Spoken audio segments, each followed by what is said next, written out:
We have a voicemail number, at least for now, unless the audience says they want it changed. That number is 219-2-DAVID-P.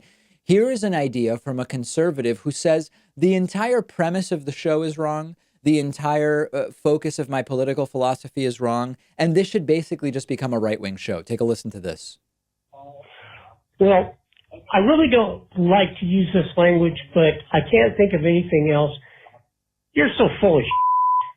I mean, seriously, you need to grow up and you need to realize that the progressive movement is not going to help us do anything. You need to change your allegiances and start supporting conservative ideals, because progressive ideals will lead us to nothing but the sewer. Actually, you're going to run the country into the ground. People like you and people like all these progressive idiots who think, oh, free this, free that. Nothing's free, brother. And I figured you'd be old enough to know that, but obviously you're not. Right. You know, my phone number is, if you've got the balls, call me back and I'll argue with you.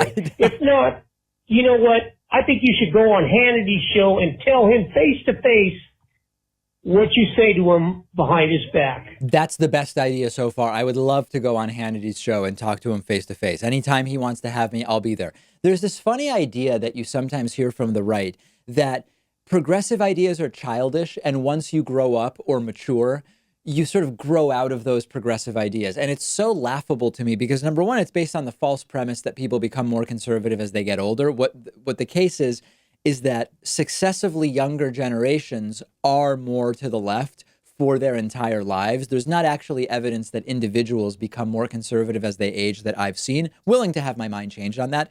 But the idea of the childish and immature ideas being on the left, the right believes in great part that taxes are slavery, or at least should be almost completely eliminated, and that abortion is murder, and that tax cuts for the rich stimulate the economy.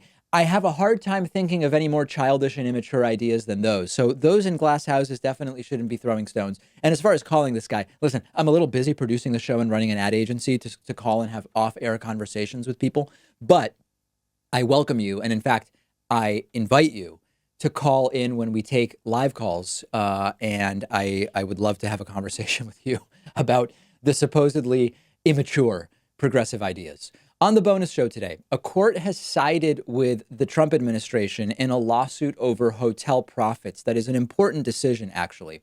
Disneyland has experienced a brawl, and the case related to that brawl has been sent to Orange County prosecutors by the police department. And Pete Buttigieg has proposed a broad plan to counter racial inequality. And it has some interesting things in it, has some ideas that I think are good ones, some ideas that are a little bit more of a question mark. And we will be talking about all of those ideas and many other big ideas. I'm going to have to be in recovery mode all weekend, actually, from so many high-level ideas on today's bonus show. Get instant access to it by becoming a member at joinpakman.com or by making a pledge on Patreon at patreon.com/David Pakman Show.